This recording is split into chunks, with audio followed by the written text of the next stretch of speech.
to Commission Ed, the Air Force Officer Podcast. Here we explore the training and development of America's leaders in the application of air power and the profession of arms. The views expressed are those of the hosts and do not reflect the official policy or position of the United States Air Force, Department of Defense, or the U.S. government. The mention of companies by name is solely for the purpose of discussion and should not be implied as endorsement.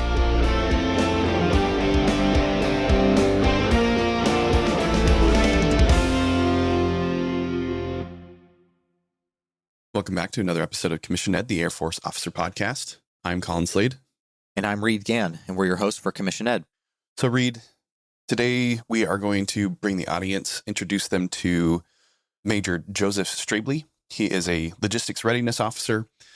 And I want to say here, this career field that he's going to cover for us, the LRO 21 Romeo Logistics Readiness, this has been one of the more requested career fields since we've been doing this podcast, especially in the last year.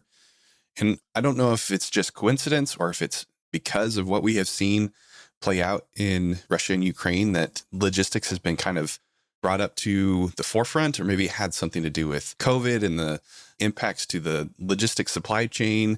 But it seems to me that people are starting to be a little bit more aware of this massively important career field that exists in the background to everything that we do. Yeah, it's an interesting perspective because I think, like you said, people have been interacting with logistics or lack thereof quite a bit more in their lives post-COVID, certainly. But yeah, for me, Colin, I learned a ton in this. Mm-hmm. I'm a war operations guy. I don't think about support enough. And so I really gained a lot from this.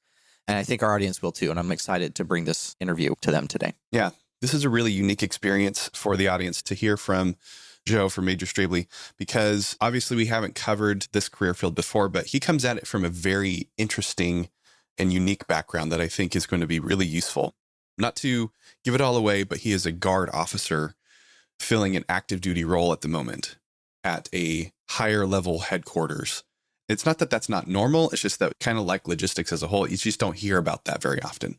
And so without further ado, let's turn it over to Major Joe Strabley and the logistics readiness career field.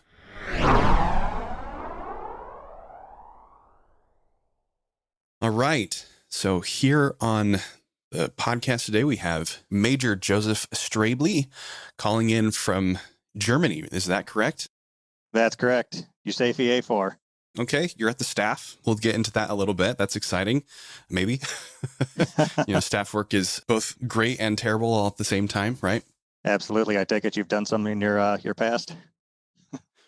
I personally have never worked on a staff, but as an officer, and as I'm sure we'll get into as we do your interview here, is that staff plays a really important role in what we do as officers, and it behooves us to know who is on your staff, essentially saying like who is on your team, who is up in the play box, trying to make things happen down on the field. And so I've worked really closely with different staffs, A4, A7, those kinds of things. Maybe we'll get into what the different numbers mean and all that. But no, I personally have never actually been on a staff. And, I would say I count myself as lucky so far in that regard. But I also know that if I want to continue my development as an officer, that's something I'm going to have to do sometime in the future, right? Absolutely. It can be a double-edged sword. So many things are in the Air Force. Let's pause the discussion about that for the moment. Let's get to know Major Joe Strabley for a little bit. Give us an idea of who you are, where you came from, what brought you into the Air Force, what you've been doing up to this point, what you've done for your career. And then we'll start getting more into what you're doing right now for the Air Force as we discuss the logistics readiness career field. Sounds like a plan. Well, to tell you guys a little bit more about myself, I come from a small town, kind of a speck on the map out in the middle of a cornfield in Illinois. There's not a whole lot there. Central Illinois, I was actually prior enlisted. I enlisted straight out of high school. I ended up leaving for basic training just a few weeks after I turned 18. Okay. At the time, I didn't want to go to college. I was burnt out on high school, had zero desire to go to college at the time, but I knew I wanted to get out and see the world. And my dad actually served a few years in the Air Force. He did one enlistment back in the 70s before I was born. So kind of had a little bit of an insight as to what it was like, at least at that time. So it sounded like a good option. I talked to a recruiter and did delayed entry for a good 10 months to a year-ish before pulling chocks and heading out. I don't know that we've discussed on this podcast in any detail what delayed entry means. Can you give the audience an idea of what that program is? Absolutely. Delayed entry, also called DEP, it is exactly how it sounds. Basically, you sign the paperwork to go, but you don't actually leave for basic training until a later date. Pretty common amongst high school kids that are getting ready to leave. You want to sign up the paperwork, get your basic training date, be able to select your job, and not have to rush after you graduate high school. So it's a good option for high school kids mostly, but it applies to anybody else that's looking to join. Is the delayed enlistment program something that officers do? I believe so. I'm not 100% sure on that, though. It's not the path that I took, so it's not what I'm familiar with. Reed may need to correct me on this, but I believe that he did the delayed enlistment program prior to his going to officer training school. So I do think it is possible. I'm not familiar with exactly how it works. Reed may provide a little bit more detail on that for anybody who might be interested. So you did the delayed enlistment program. You finally made it in 10 months later. Where'd you go from that point? Well, it was off to basic training at Lackland. After that, I was my career field was POL. That stands for Petroleum, Oils, and Lubricants. It's the fuels guys, the ones that are responsible for putting fuel on the planes. Uh-huh. So I did that for a total of 4.5 years, where I was stationed at Nellis Air Force Base in Nevada and Anderson Air Force Base, Guam, with some deployments and other TDYs in between. After that, I ended up actually completely separating from the Air Force. I wanted to go back to college. I got the itch to get my education.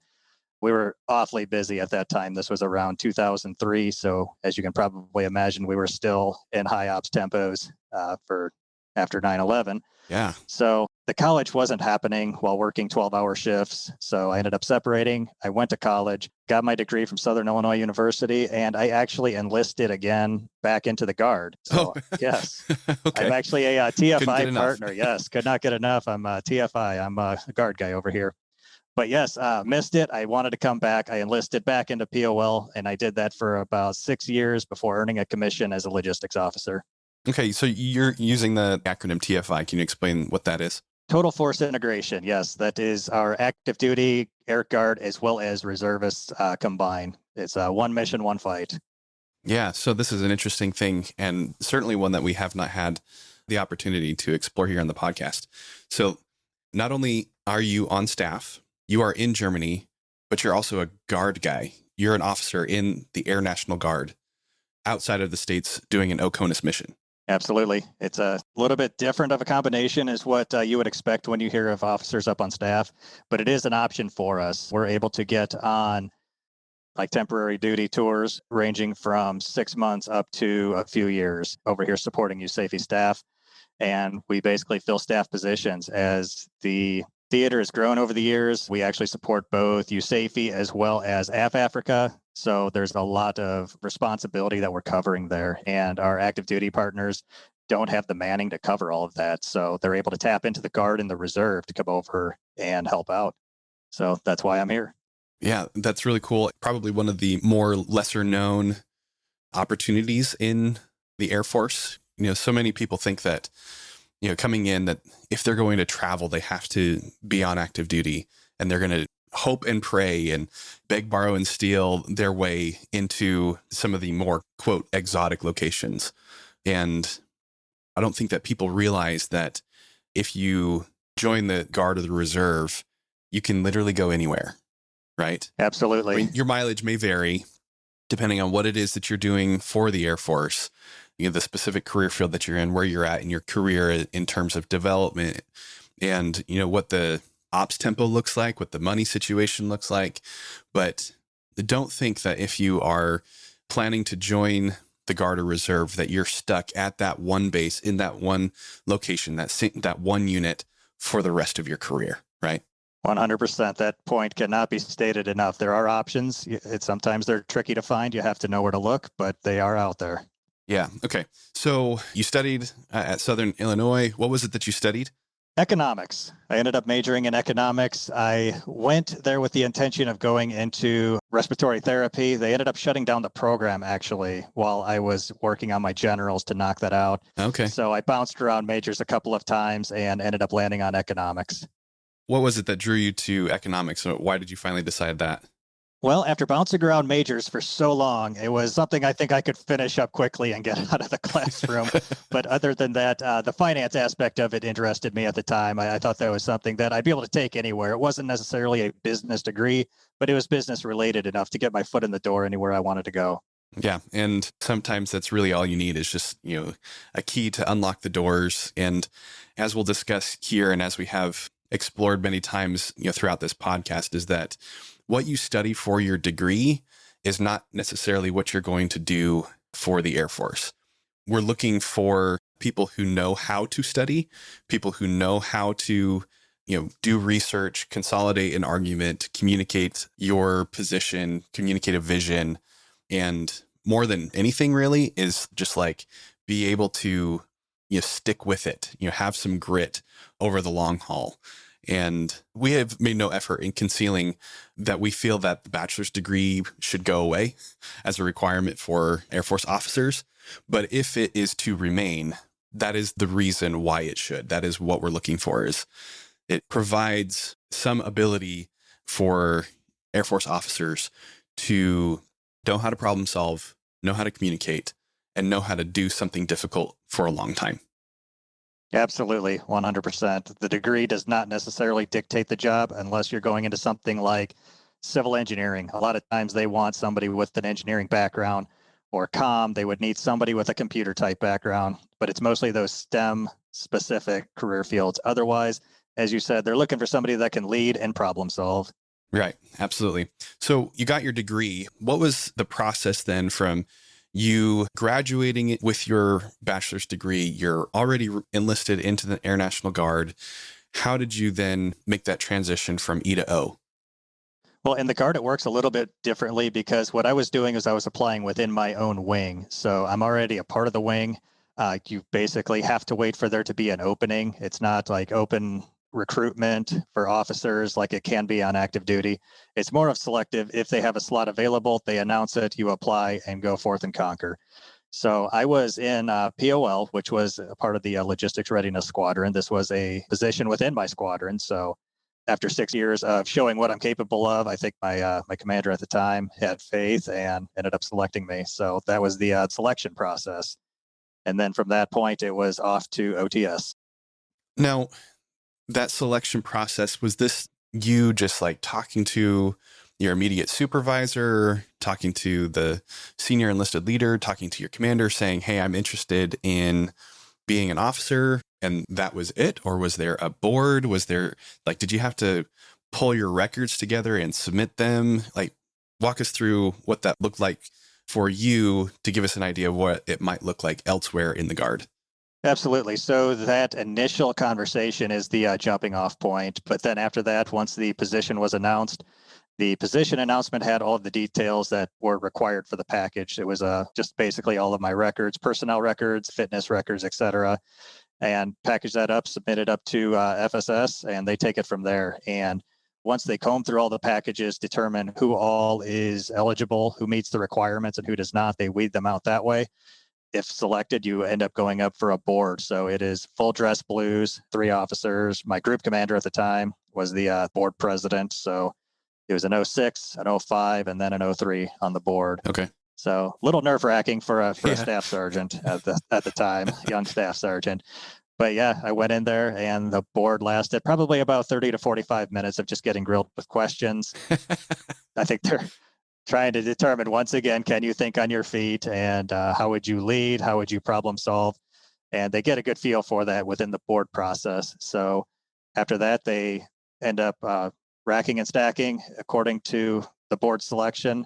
They have their first, second, third place choice, and they notify the winner. And once the selectee accepts, then the medical, physical, and setting up the OTS dates are processed. Okay. Now, is that process that you went through, is that specific to your wing, or have you seen that kind of similarly play out elsewhere in the Guard? I don't know if you've had the opportunity to participate in that type of thing, or if you know others who have. Is that a pretty common way of selecting officers within the Air Guard? That is pretty standard across the board. I have been on the other side of the table, and it's much less nerve-wracking on that side as opposed to when you're actually getting grilled. But yes, that is, from what I've talked to from other units, that's pretty standard across the board. They make the announcement. Sometimes it's nationwide. So just because you're in a specific unit doesn't mean that you can only apply for positions in that unit. You can go outside of the unit if they have vacancies, and a lot of people actually do that. But it just so happened for myself, it worked out within my own unit. Yeah. And so that's how you actually ended up as an LRO, is that you were already in a logistics readiness squadron. There was an opening within that squadron. That's the one that you applied for and were selected for. Ergo, you became a logistics readiness officer, right? Exactly. The stars aligned. Okay. And we don't need to belabor this process anymore, but I think it's been very useful, especially because we haven't had a chance to cover it here on the podcast, of how someone who is in the Guard commissions into the Guard. I'm not personally familiar with it. I'm a reservist. Reed is on active duty. And so that's a world that we're not totally familiar with. We don't need to talk about OTS. We expect that you completed it just fine. Here you are many years later, still serving. And so we'll assume that all went well. But let's start talking a little bit more about your career as a logistics readiness officer, or do you prefer to go by LRO? Is that how you identify your career field? Yes, we do go by LRO. That's the common vernacular amongst the community. Logistics readiness is kind of a mouthful, right? So where have you been so far? Where has logistics taken you? Obviously, the Guard. Have you had other opportunities to do orders elsewhere? What does that look like up to this point? So up to this point, yes, my home station was at Scott Air Force Base. That's where my unit is based out of. I've been with the same unit my whole Guard career, at least, not counting my prior active duty. Okay. But being an LRO has taken me, quite a few places. I've been to Germany, obviously. That's where I'm at right now. Japan, Hawaii, Alaska, all over the USAFE theater, a lot of the Eastern European countries, Kuwait, Qatar, kind of all around the world. I've hit quite a few areas of responsibility as an LRO. Logistics is needed all over the globe. You need to be able to move people and assets, and you need people in place to do that. Now, have all of those different locations, were those for deployments? Were you doing that in support of operations? Was it training? Was it for just brief stints, a couple weeks here and there? Was it long deployments? What was that like? So Kuwait and Qatar were both deployments. Actually, I was deployed to Qatar. I worked under A5, kind of another staff job in the coalition cell. So basically, I was a liaison officer, or L&O, for the 17 or so coalition nations that were out at LUD, and ended up getting forward deployed to Kuwait to work in their operations center. And that was forward deployment to backfill somebody else that had gone home. His wife was pregnant before he deployed. They were able to cut him some slack and send him home a little bit early to witness the birth of his child. So they needed a little bit of backfill. Yeah. And that was a little bit, it was interesting. It was definitely not a typical LRO tasking. It's typically like a rated pilot slot, but it's not necessarily required to be a flyer to, help navigate like airspace issues within the country of Kuwait. So other than that, most of the other places were a couple weeks here, a couple weeks there for training. And my current position here at the USAFE staff is Chief of Expeditionary Site Surveys. So any OPLAN that we support, or any type of deployment that our units here within USAFE are going out to, they need to know what's on the ground. They need to know what the capabilities are. They're getting ready to go out the door. What do they need to bring with versus what can host nation provide? So my job is to assemble a team of about 25 subject matter experts. We go to these various airfields throughout the AOR and make an assessment of what's there.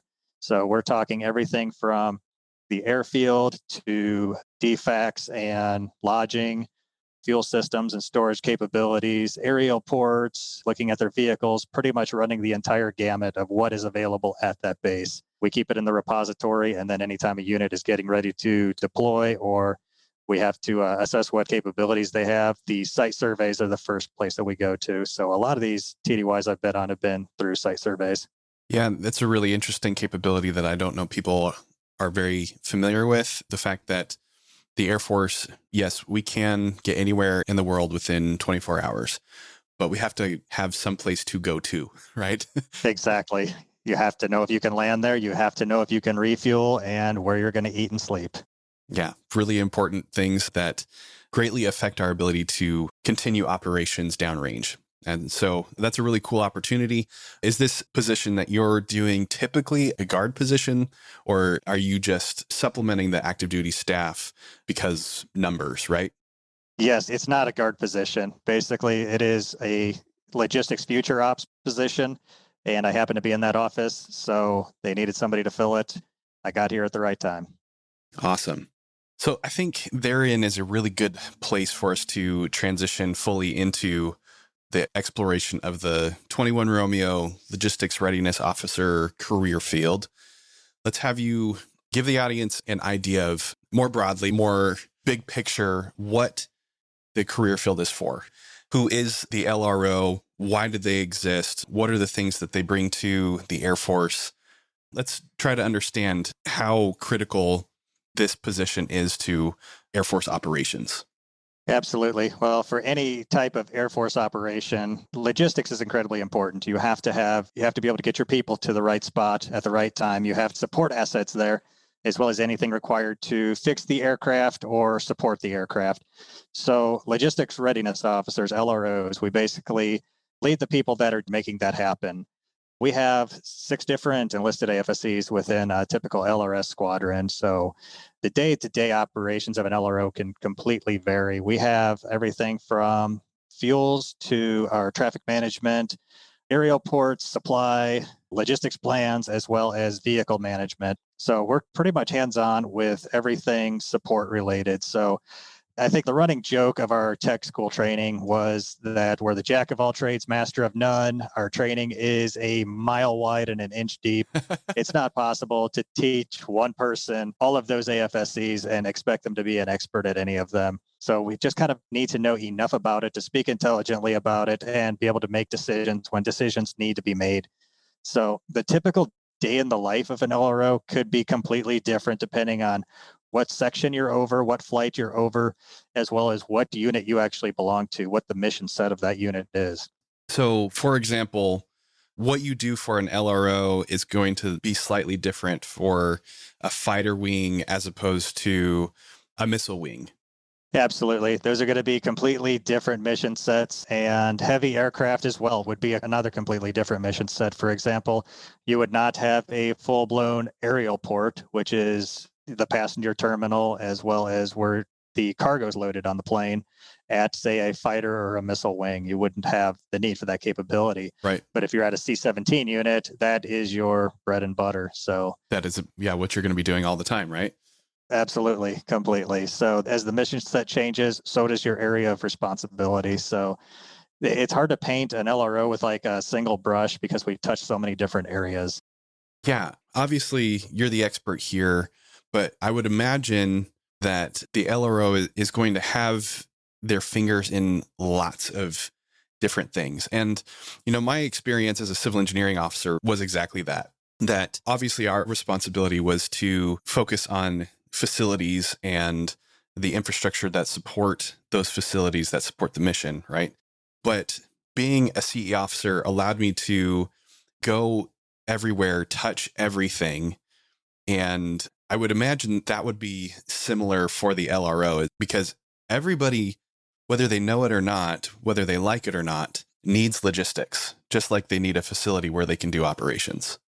Exactly. No matter where you're going in the world, somebody has to be able to manifest you on a flight. Well, that's not necessarily the LRO doing that. It's the enlisted career field that the LRO oversees. The LRO still has to know exactly what's going on and be able to understand those processes and guide decision making if anything were to come up. We also discuss with a lot of different outside organizations, such as civil engineering is another good one. For example, in my current role as the site survey lead, civil engineering is always one of the top priorities that we need to bring with us. We have to know what infrastructure is there, what is needed. We bring our pavement engineers to assess the flight line capability. So it's really a joint effort working with a lot of different organizations. You're obviously going to have even better insight on this, but when we think about the way staffs are organized, the A4 is the logistics piece of the staff, right? In fact, it's often called logistics engineering and force protection. And for that reason, it often gets combined with the A7. The A4/7 are typically put together, the 7 being civil engineering facilities, emergency management, those kinds of pieces. Those are often rolled together into logistics and engineering. And so, yeah, the engineers, the civil engineers, and the LROs work very closely together, especially in a situation like what you're responsible for is those expeditionary sites. What can those different locations support, not just in terms of logistics, but also facilities? And how do those facilities support the logistics? How do the logistics support the facilities? They go hand in hand so often. And it's a really important thing that I wanted to pull out there for our audience to understand. You're 100% correct on that one. And another good example of that would be like our operations versus infrastructure. So the operations of aircraft refueling, that's going to fall under the LRS, the POL flight, but the actual maintenance of the facilities, such as the pipelines, the pump houses, the above ground tanks, generally falls under civil engineering because it's more of a facility as opposed to an operation. Yeah. So how does someone who is interested in the logistics career field, either from an enlisted or from your perspective as an officer, how does someone get into it? Like, what are the things that the career field is looking for in terms of interests, of bachelor's degree requirements, professional certifications, anything like that, that may lend themselves well to getting selected into the career field, into developing along the way? What is it that LROs care about? Sure. Well, it's not necessarily a degree requirement. For example, mine was economics. It's on a high level, the study of supply and demand. So I guess that kind of fits into the mold of what an LRO does. Another good degree option would be supply chain management, but not every LRO has a specific supply related degree. It's more of looking for people that can think on their feet, make quick decisions, and be able to lead people, because ultimately it's our enlisted force that is our subject matter experts. They're the ones that are doing the job every day. You have to be able to lead them and not necessarily be able to do their job for them. That's not really what we're here for. So it's not necessarily a specific degree requirement we're looking for. It's just more of a type of person that can think well on their feet. So as an LRO, you came from the POL career field. Is there an opportunity for you to, go get fuel all over your uniform, go drive a truck around, turn some wrenches on a K-loader or something like that? Possibly. Generally, they don't trust the officers to touch their equipment as much. I'm sure you guys can relate over there. Yes. Mostly they'll bring us out to turn wrenches or pick up a shovel or something, mostly because they just want to see us fail. Or maybe that's too harsh of a way to put it. Maybe they just want us to have a greater respect for what it is that the enlisted are doing, how they get so dirty while they're having to pour concrete or construct a building, or the firefighters love to put us, through the ringer on their obstacle course or training courses, right? They love to see us sweat. I imagine that there's something similar there within the LRS, that the enlisted will want to bring you out so that you can see what they do. They're going to have pride in their career field, right? And so they're going to be excited to show what they're capable of. But there is an opportunity sometimes for the officer to participate in the things that they're doing so that we can gain a better understanding and a feel for what it is that they do, so that when we need to go provide top cover or make a decision for how they're going to be employed, we can do so from a position of actual experience. Totally. Like you said, it's more of having the respect for what they do and having a better understanding of it. They like to bring us out there to show us, but not necessarily to get in the way. So it does give us a better background as to what they do. I feel fortunate that I was prior enlisted in POL, so I have that background. I actually did that for about 10 years. So I do have a decent amount of knowledge retained, not necessarily a subject matter expert knowledge anymore. It's been a good decade. It's been a hot minute, but just having that background has helped me quite a bit. And when you ask if I would have the opportunity to get fuel on me, I think I could make that happen if I wanted to. Just given that I had the AFSC for 10 years prior to commissioning kind of helps with that. I miss it. I like it. Yeah. My people know that I like it. So I have that little bit of a connection. And the other example that you mentioned is, would I be able to turn wrenches on a K-loader? Probably not. That's probably a little more technical than what they want their officers doing. Rightfully so. I don't blame them. Now, it makes sense. They're the technical experts for a reason. We are experts in our own right for a reason. And I think it's important that we recognize and distinguish between the two responsibilities. And as we were just saying, the reason that the officer, in this specific instance, the LRO exists, is so that you can provide your enlisted airmen with the things that they need, be that organized, training, equip, those kinds of things, but also to make decisions for how to use them when operations kick off. How frequently can you get the refueler out there? What does that timeline look like? What is the ability to get cargo or people uploaded or downloaded to a C-17? You can paint that picture to leadership so that they can have a better understanding of how to operate, make their own plans, and make their own decisions for operations stateside as well as downrange.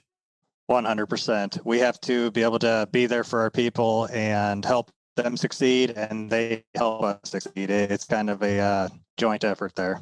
So what does the progression of the LRO then look like?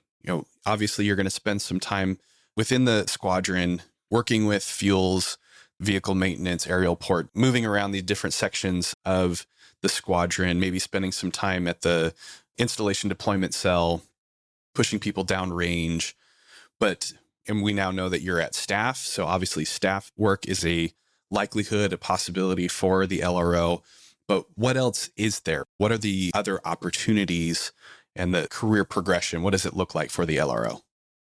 The typical career progression for an LRO, when you first graduate from tech school and they put you over a flight, you're learning. You are absolutely learning. You first get to your squadron and they do like a tour. You spend a week or two with each one of the flights to get a better understanding of what they do. They kind of show you their local processes. And then once you're assigned to your actual flight, you're still in a learning process. Generally, that is going to be the brand new lieutenants. They don't have the experience necessary to really be able to speak intelligently at the career field and make those types of decisions. So it's a learning process. Once you've kind of graduated beyond the learning process, you're kind of taking the reins, kind of running the flight as the best of your abilities as you see the best way to do so. After you kind of progress out of the flight, there's different options within a squadron, such as the DO, the Director of Operations, or Operations Officer. There's staff positions, which is where I'm at right now, as well as command opportunities. As I understand, they're going to follow the typical progression of flight command, director of operations, squadron command. The LRS is within the mission support group. So there's an opportunity to command at the group level. Do you know, are LROs frequently selected for wing commander and above? Is there an opportunity for general officer? There are, but generally the general officer positions, the wing command positions, at least in a flying unit, would be by a rated officer. So if somebody that has flown the aircraft before to take over as wing command. Group command is a very good opportunity. We fall within the mission support group. So sliding into that is a natural progression beyond squadron command. Obviously, there's much fewer group commanders as there would be squadron command, but it is an option. Is there like a top LRO? Is there a 1 or a 2-star for the career field that is considered the logistics readiness officer for the Air Force or something like that? I believe there is. Yeah, there'd be a progression up to that level, but it generally wouldn't flow through wing command. Okay. How about within the Guard? Does it mirror active duty? Does it look a little bit different in terms of opportunities for command, for promotion? Is there going to be the similar opportunity for someone to make 06 to be a group commander for the mission support group within the Guard? Absolutely. There is that opportunity to make 06 to get to the group command level. And not always, but generally, if you are under the mission support group, you already hold one of the AFSCs. That is a requirement to take that group command, is to hold one of the mission support group AFSCs. Logistics being a big part of it. I mean, every AFSC under the MSG is going to interface with logistics somehow. So if you have that background, it's a very strong background to make you a solid candidate for the group command positions. Okay. So if I were to summarize the opportunities and experience of the LRO and the career field, there's a huge range of things that you can do, of places you can go, people you'll interact with, again, from fuels to vehicle maintenance, aerial port, maintaining the catalog and the warehouse for all the parts, beans, bullets, and bandages, right, that the operation is going to require. And that's at the squadron level. There's the bigger group level mission support group that you're going to be a part of, interacting very closely with civil engineering. We haven't talked about contracting, but I imagine they're buying all these things that you're storing, right? So there's a relationship there. And then beyond that, like what you're doing now, staff, that continues to be the opportunity for you. And all of this can happen anywhere, all the time, throughout the globe, right? Logistics is everywhere, right? It is. It's everywhere, and it has a hand in everything. Nothing actually happens without logistics. If you can't get your people, your supplies there, your mission is not going to be very successful. Yeah, I think right there is a great place for us to bring in what we've been seeing play out with Russia and Ukraine. The image is seared into my mind, and maybe for many other people, of a convoy of tanks 40 miles long, stuck for days, can't get anywhere, can't do anything, is just sitting there waiting for the A-10 to show up, right? Exactly. And what we understand from that, and you can help us get even greater perspective on it, is because the logistics wasn't available to move that convoy to where it needed to be. Yeah, the Ukrainians were obviously making it difficult for the Russians to move around and get those tanks where they wanted to go. But there were things like they're running out of fuel. The tires and treads on their trucks and tanks were falling off. They didn't have parts. They didn't have food. I mean, if you're going to move 100 people, obviously there were a lot more than 100 people, but just to keep the numbers simple, if you're going to move 100 people, that requires a certain number of other people and things to make that movement possible. So having been there, watching that play out in real time, you have a front row seat to it. What are you thinking as a logistics readiness officer, as an LRO? Are you tearing your hair out? Just like, come on, you guys. Obviously, you didn't necessarily want them to win, but you're just like, their logistics is terrible. And that's why they're losing. Yeah, absolutely. And I was hoping that you would ask me about this, because with the front row seat over here, yes, all of us in the logistics community were very well aware of what was happening. But I don't know if it was because they thought they would steamroll Ukraine in a matter of a couple of days, and that didn't happen. But it seems like they didn't necessarily plan their resupply very well. They got the tanks in the place, but nothing to support it. The beans, the bullets, the fuel, like they had absolutely nothing, and they were just sitting ducks. So with the right amount of planning, anything could happen. You can make anything happen. So that's kind of where I wonder, what were they thinking? Was it just a lack of planning, or was it a bit of overconfidence? But either way, you have to think of logistics. It's not just getting them there, but it's the resupply. What happens when you run out of fuel? How are you going to be able to continue to refuel your jets? And that's things from the logistics community, like our log planners, are incredible at thinking ahead at stuff like that. And it just didn't seem like over on the other side of the border it was really happening. Yeah, I mean, it makes me think about this quote, and I wish I knew what the actual source was. Maybe you do. Maybe this is a common quote that you all are familiar with. Amateurs talk tactics, but professionals study logistics. Have you heard that before? I have. I should know who said that, but it's escaping me at the moment. But yes, I'm 100% aware of that quote, and it couldn't be more accurate. Once you get past that point of what you plan on what you're going to do, you have to determine how you're going to sustain the operations. And if you haven't really thought that through, you're going to find yourself in a bind. I think that's what we see on the other side of the border is exactly what happened. We had an episode come out a couple of weeks ago that talked about learning the right lessons from the conflict in Russia, Ukraine, especially the air war. More broadly speaking, we can draw lessons from throughout the conflict. And I think logistics is a really important one, is that, and one of the really critical lessons that we need to learn is that focusing on equipment and the tactics of how you employ that equipment is an amateur level discussion, if we think about it in terms of this quote, right?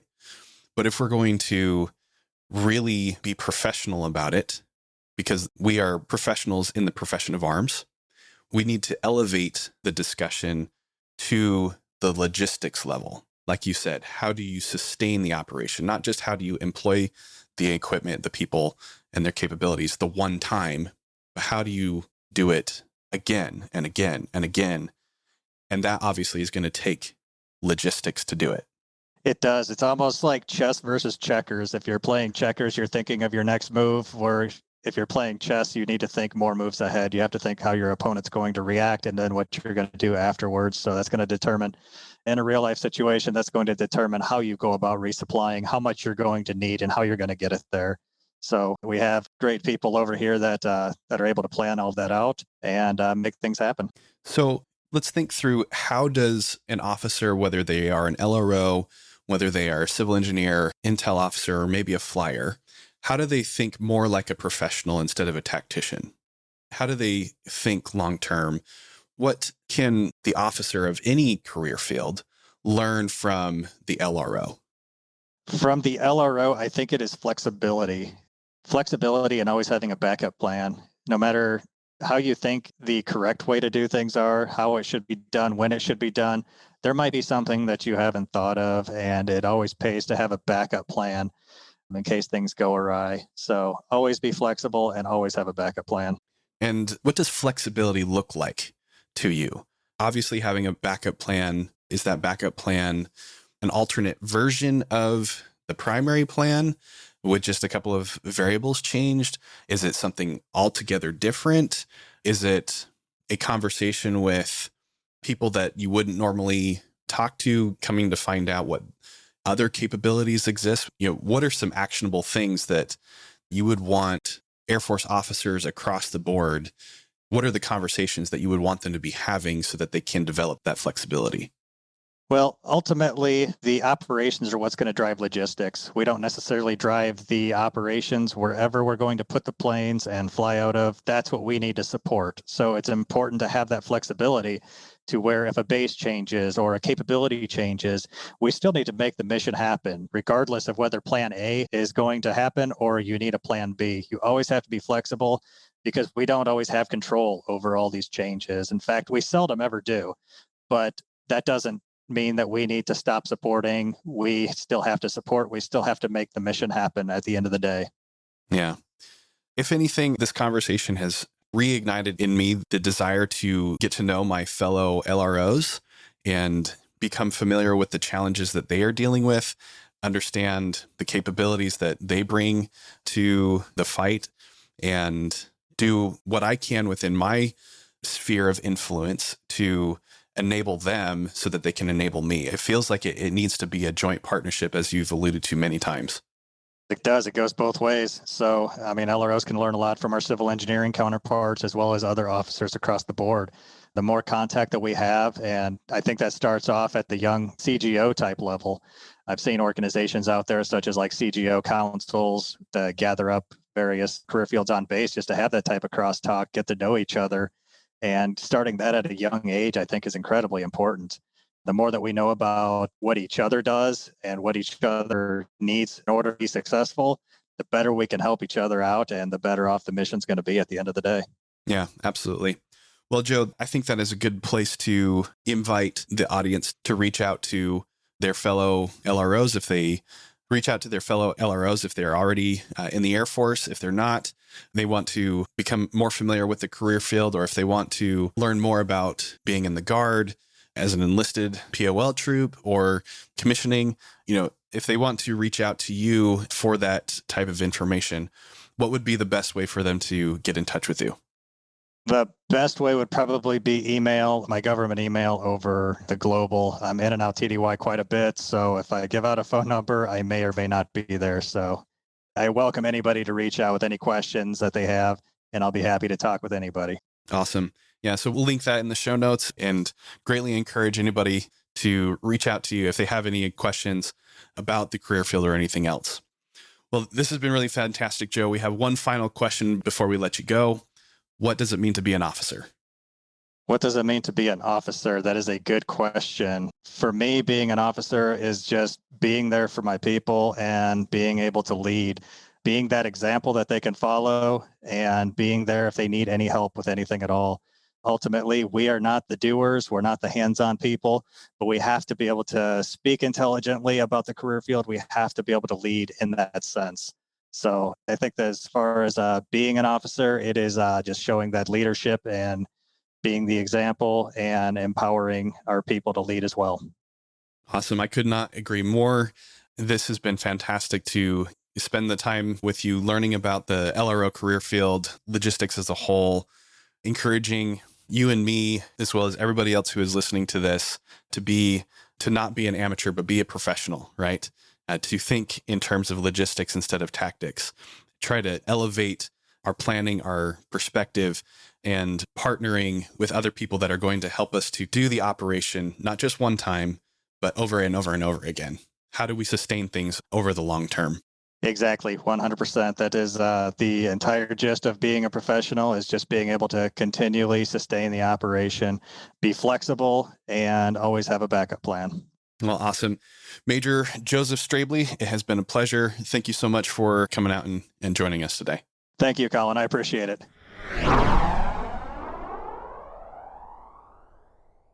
All right. Welcome back, Colin. Awesome interview. Really learned a ton.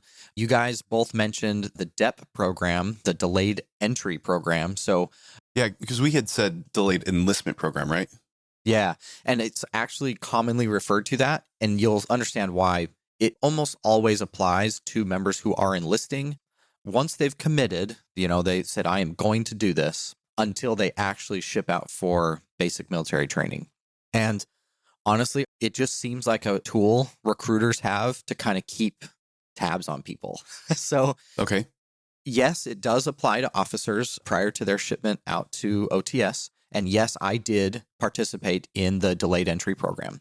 So, yeah, okay. Yeah, as soon as I was announced by the Air Force as selected to attend officer training school, I went down to my local MEP station and I swore in and I signed paperwork, all of which placed me into the delayed entry program. And it essentially is a way to kind of say, like, I'm really going to do this. Although it says right in the program, you can still not go, like you're not legally bound by anything. If you decide, 2 days before OTS that you're just not going to do it, you're not in trouble. Yeah. But it does feel pretty serious, though, when you raise your right hand, take the oath of enlistment, and sign paperwork. That feels kind of real. So yeah, it's a tool to help recruiters kind of keep tabs on people. It allowed me to get on base, to allow some of my trying to get ready stuff. I don't know if that's still the case, work with your recruiter to learn about that. But I will say in my research about this, there is an app built by Air Force Recruiting Service called U.S. Air Force DEP, DEP. And it has, I'm looking at it right now. It actually has some really good stuff. It has counting down until OTS start date. You have to pick which class you're selected for. Yeah. It gives you the physical fitness standards and you can Wait, you said count down to your OTS date? So it's helping you keep track towards OTS, not BMT? Yeah. When you enter the program, it says, are you going to BMT or are you going to OTS? Oh, okay. Yeah. Yeah. So you pick which program you're entering into, what day your class date is. And then no kidding, there's quizzes and it has quizzes on the Otsman, which this isn't a big, I'm not spoiler alert here or anything. You have to know the Otsman inside and out, the OTS manual. Yeah. And you have to take quizzes on it. And I'm passing this Otsman quiz, from way back when. I don't know how current it is, but the point is, this is a really nice little tool. But yeah, the delayed entry program, I did participate in it and it was very helpful for me. Again, it makes it feel a lot more serious. Oh yeah, I've really signed the paperwork. I can tell a landlord, oh yeah, I've got to leave. Here's my delayed enlistment program. I think it's a useful tool, but yeah, I did participate in it. Yeah, that's really cool. Again, that confusion for me was I'm not a OTS product, not a former OTS instructor like you were. And there's not a delayed enlistment thing for AFROTC unless you want to call AFROTC itself a delayed entry program. Almost. Yeah, almost. Yeah. No, that's good. Another thing, because I was at OTS as an instructor, that's a total force unit. So we have instructors that are guard, reserve, and active duty. I really loved interacting with my fellow guardsmen because I hadn't really interacted much with the guard. And I would say 25% of the instructors there when I was there were a part of the guard. Wow, that seems like a high number. Well, they form a big portion of the overall force structure. And in the summer, we have a massive influx of reserve instructors. So anyway, it's a really cool interaction there. And I learned a little bit about their recruiting process.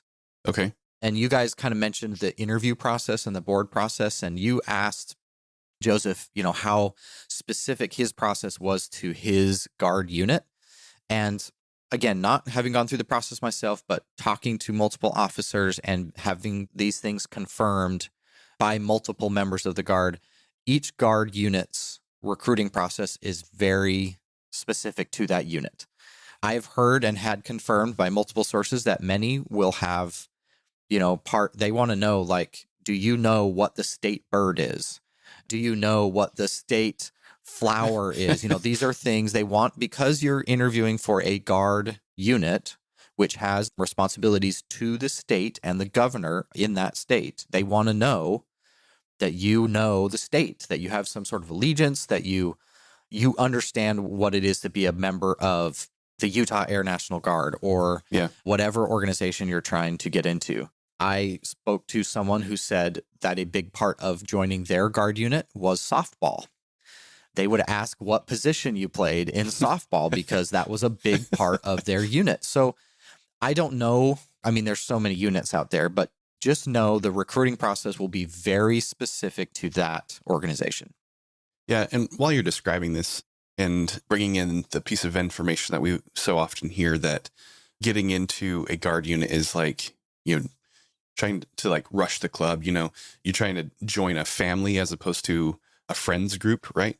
And it's really difficult to get in, especially as an officer, because they're more likely to recruit from within than from somebody who just comes in off the street and says, "Hey, I want to fly your airplane." And they're like, "Yeah, so does everybody else," right? Yeah. And a huge percentage of my students that were commissioning into the Guard were enlisted in the same units they were becoming an officer in. Yeah. And if what you're saying is true, that the recruiting process is very specific to the unit, and they're going to try to prove your, devotion, your commitment to that unit and to the state that unit supports, it makes sense that would be the case, because it's the easiest way to vet people who meet those requirements, right? To select people from among those who are there already doing that thing. And so it makes sense in my mind that would be why getting into a guard unit, especially as an officer, is most likely going to happen in that type of way. Yeah. And again, I'm not a member of the National Guard, but just having worked with them so closely, for a couple of years, certainly gained an appreciation for what they do. And again, anecdotal, but confirmed by multiple independent sources. So there we go. Yeah. So something here that I wanted to talk about, Reed, is that relationship between the enlisted and the officer. So many of the enlisted that come into a guard unit, but really just in general, for active duty and the reserve as well, the relationship between the enlisted who want to become officers, and then what is it like as an officer?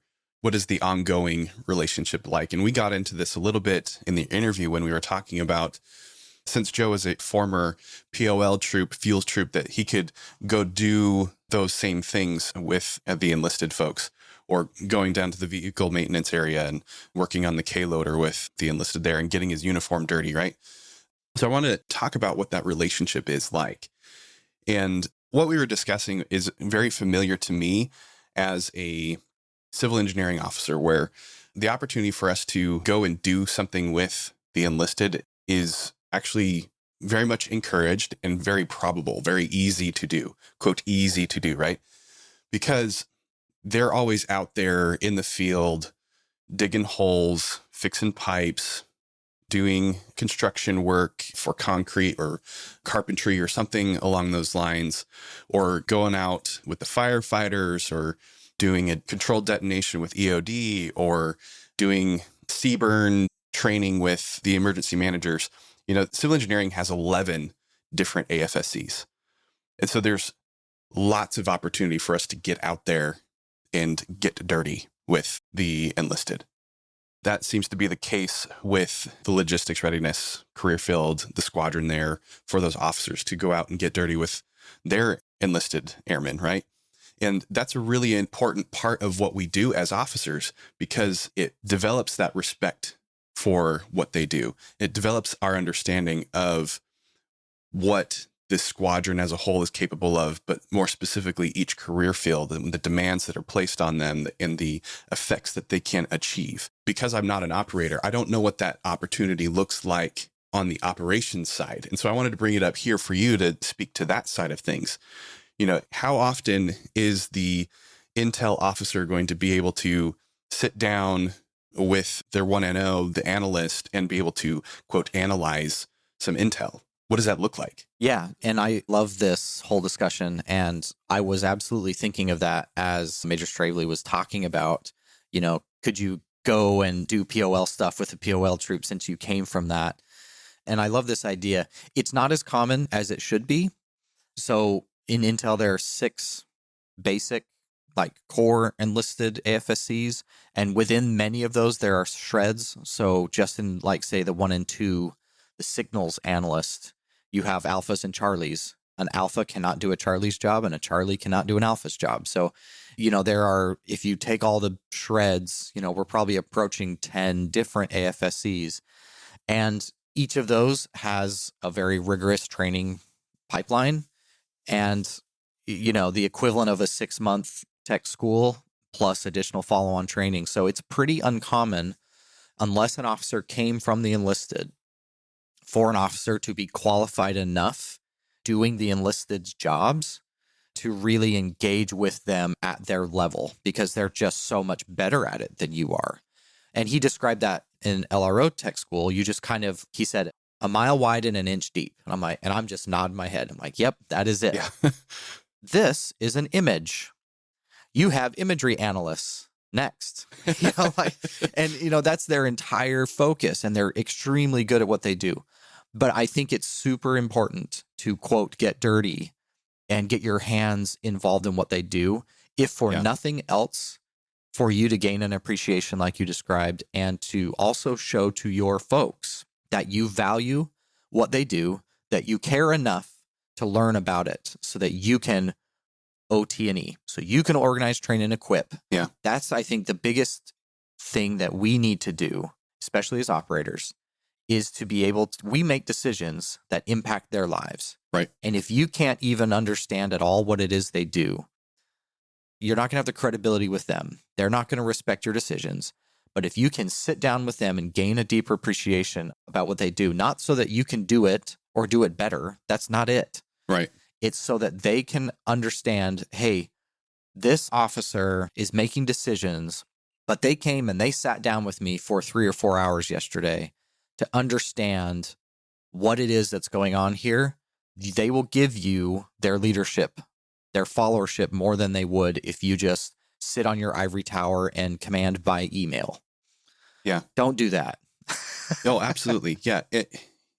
That is absolutely the critical reason for the officer to go and spend some time with their enlisted. But I also want to bring the other side of it into this, right?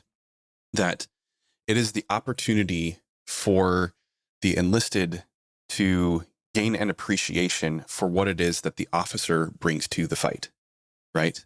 That they can get a feel for what sort of things you care about, the questions that you're asking, the gaps in your knowledge, the alternative perspective that you bring that maybe that they hadn't considered before. Because just like you don't get to do what they do, they don't get to do what you do.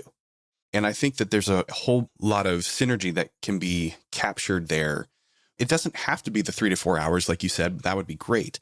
But just, the 15 minutes or even just like the 5-minute conversation when you go to the enlisted to ask for a product, don't just ask for the product, but have a conversation about the product, what it takes to create the product, how the product is going to be used to enable the operation and the effect that it hopefully will achieve. Does that make sense? Oh, yeah, absolutely. Perfect example. Have some of your enlisted folks come to staff meeting every once in a while. 100%. That is a recurring meeting in almost every organization I've been a part of. The entire squadron doesn't go to staff meeting.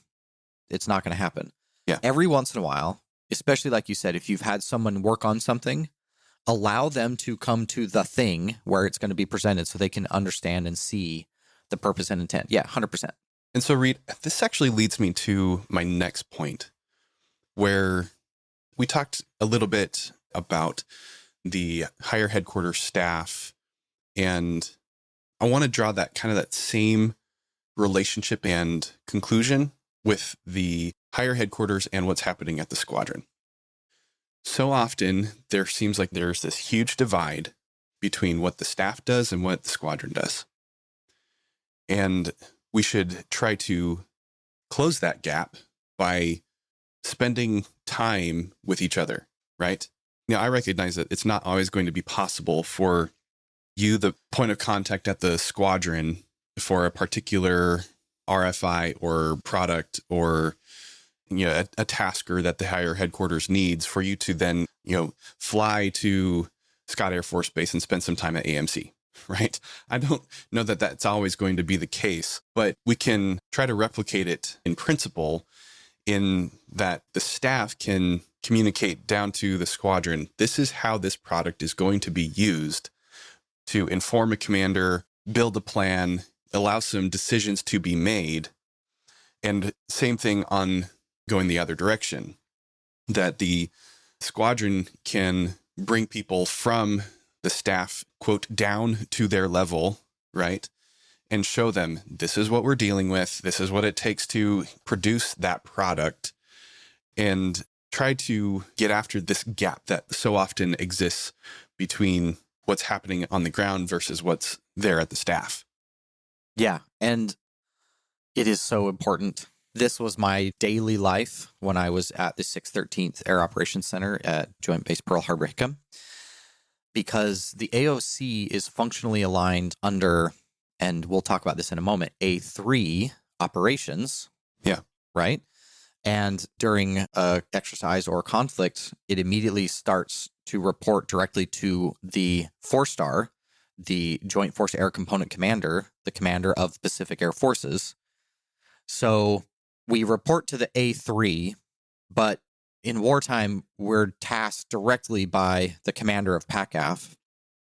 But there's an intel air staff, the A2. Right. And they do intel things.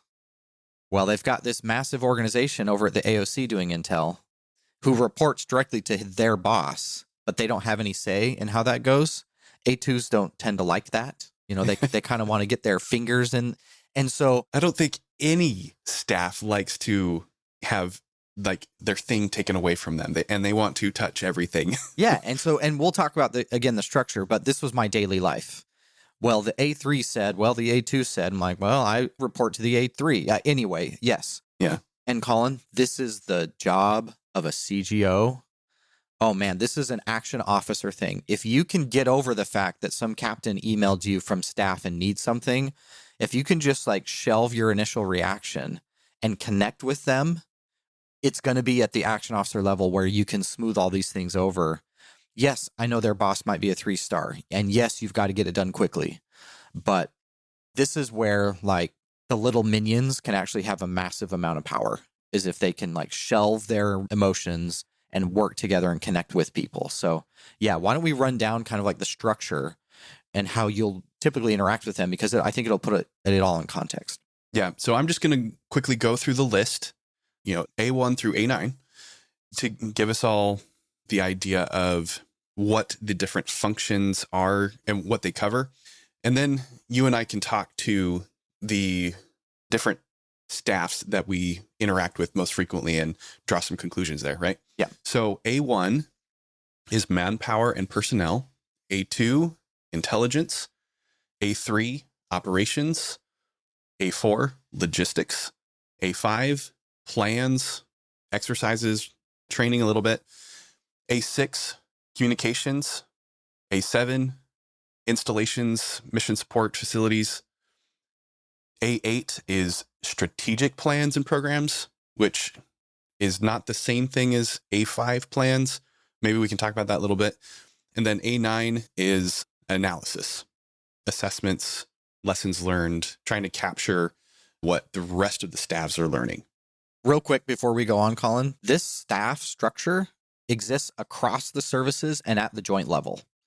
Right. So if you are talking to a member of the Army and they say G2, I know that that's ground, G, Army, and Intel.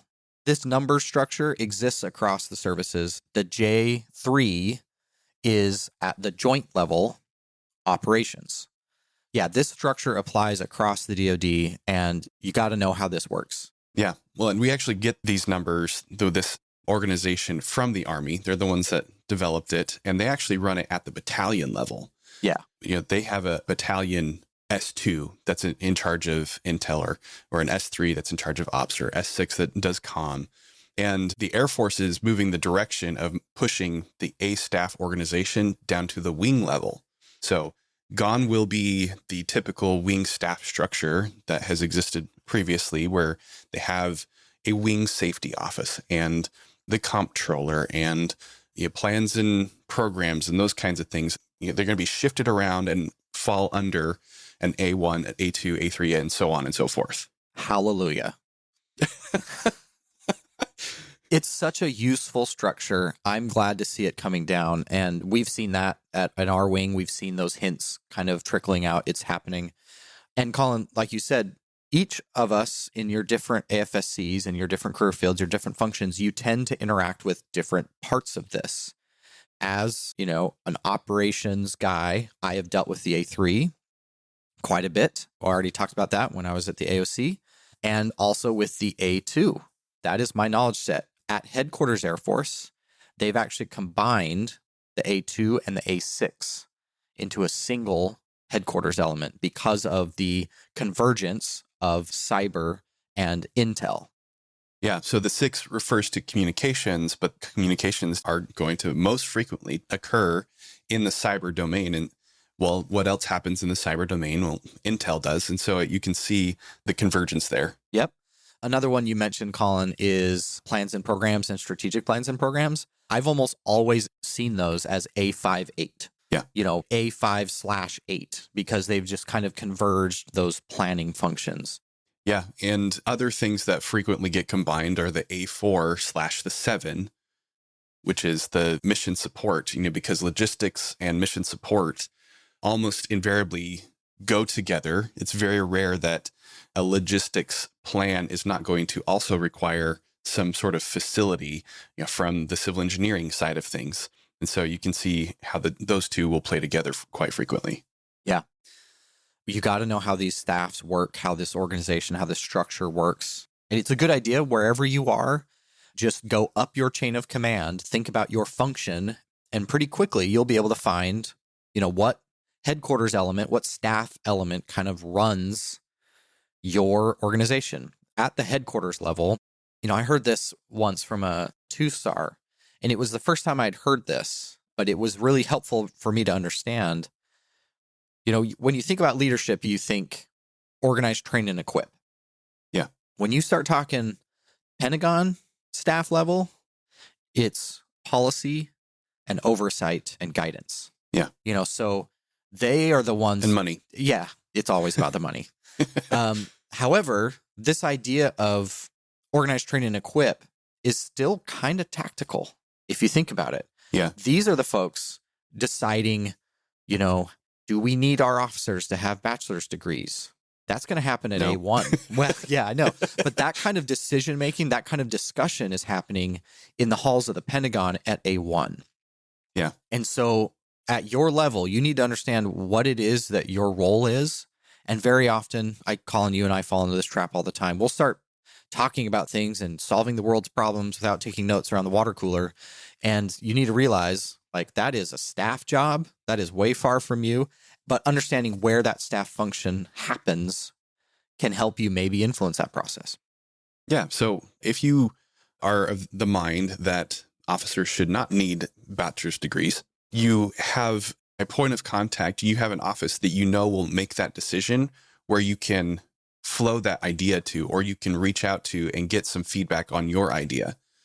You know, it doesn't take too much effort to find a fellow CGO that's working in with one of those staffs that you can get in contact with, especially with how connected we are now with social media and within the Microsoft environment where you can literally look anybody up. It's not that hard for you to reach out to the CGO at A1H, which does officer development, and you can suggest to them, hey, what if we got rid of the bachelor's degree? And you can have that conversation. Maybe it's something that they have already been talking about and they've been developing, that they've already pitched this 3-year transition plan to all of the 4-stars and it's been bought off on and it just hasn't been announced yet. Or maybe they've never thought of it before. And they're like, hey, that's a good idea. Maybe we'll have a conversation about it. You can close the gap between you at the squadron and what you're doing there and what's happening at the higher headquarters. It's not that hard. And it's that critical for those conversations to take place. Yeah. And very often these staff elements will have like an idea box or, they want to hear. So, but yeah, really important to understand how those staff functions work. And let's wrap this up here by saying what is going to be the result of closing the gap between the enlisted and the officer, the squadron and the higher headquarters staff. This is how I believe we are going to move from the amateurish discussion of tactics and into that professional discussion around, quote, logistics. Just say logistics because that's what that quote is, but just the professional level discussion, period, right? How do we elevate the discussions that we are having?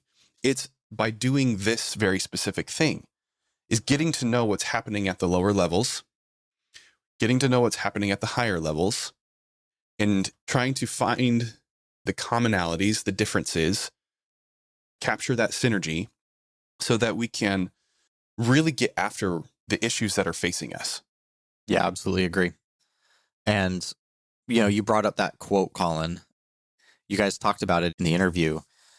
I hate finding quotes and proving quotes in the day of the internet. It's so frustrating because, again, being an intel guy, I want to know sources, right? Like I want to know that, I found this quote was most often cited as being from former 5-star General Omar Bradley. Yes, 5 stars, it's a thing. Look it up. But I couldn't find an actual reference material. But if you just Google who said, and then insert quote here, you'll just find dozens upon dozens of quote pages. Yeah. And all they do is they just have a name. And you're like, okay, but like in what setting? Is there a book that I can go check out at the library where I can find it on page 27, paragraph 3? Can I actually see attributable information? Anyway, I hate finding references for quotes in the modern era. You're talking like an intel guy. I know. Sorry, I can't tuck it in sometimes. I saw it referenced to another Marine Corps general, Robert Barrow, in a newspaper article in 1972, but I couldn't find that was a newspaper or not. Anyway, the point is, there's so many truth bombs in that little quote.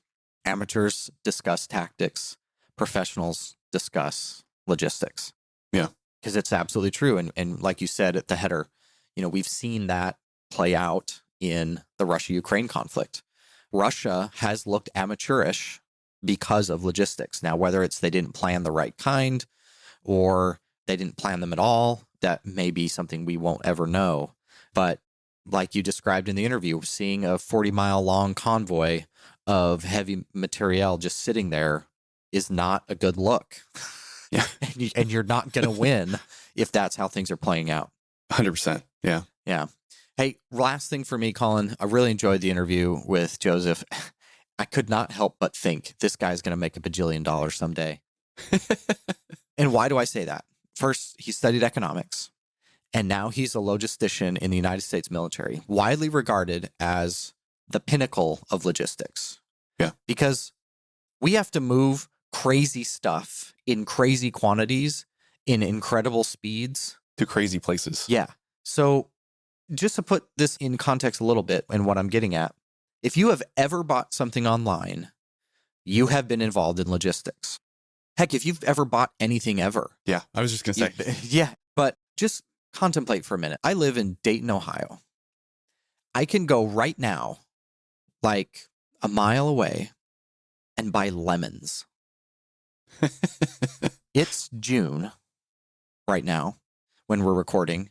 I don't know what the temperatures are like where you are in Southern California. You might actually be able to grow lemons in Southern California. Yeah, there's quite a few of them. Yeah, you certainly can't grow lemons in Dayton, Ohio. I'm going to be in Canada next week, and I bet I can do the same thing. I bet I can go to a grocery store and find lemons. And I bet I could find them in December. That's logistics, right? Somebody somehow figured out how to get fresh lemons from wherever they're growing in tropical city, wherever, to the middle of Canada in December. That's logistics. And I mean, just think of the companies, Amazon, FedEx, anything to do with oil and gas, and just the number of employment opportunities for someone with an economics major and experience in logistics. He's going to be doing fine. I'm sure he's going to be doing fine. Yeah, absolutely. The opportunities with an Amazon, a Walmart, Target, FedEx, UPS, any of these companies. But bigger picture, kind of like what Joe was saying in the interview about the logistics officer being someone who is flexible, informed, able to make decisions. What company doesn't want somebody who can do that? Exactly. And to have demonstrated the ability to do that over and over and over again. Yeah, under difficult circumstances. I mean, yes, they do logistics when people are trying to kill them. I shouldn't laugh at that. I know, but that's kind of the absurdity of the business we're in. And I thought Major Strabley did an awesome job highlighting just this vast and impressive career field. I really got a lot out of the interview. I appreciate all the work it took to get that arranged and for you guys to conduct that. So I really appreciate you guys making that happen. Yeah, absolutely. And shout out to the USAFE A4 staff. They picked him specifically. Like, of all the people that they are connected to, they said, this is the guy that we want to have represent us. I think he just knocked it out of the park. Great representative of his career field, of the staff there, what they're trying to do, USAFE and UCOM, and the Air Force and the military as a whole. A fantastic human being, Major Joe Strabley. Big thanks to him for joining us here on the podcast. Anything else that you want to leave the audience with? Nope, that'll do it today. Thanks for joining us for this week's episode of Commission Ed.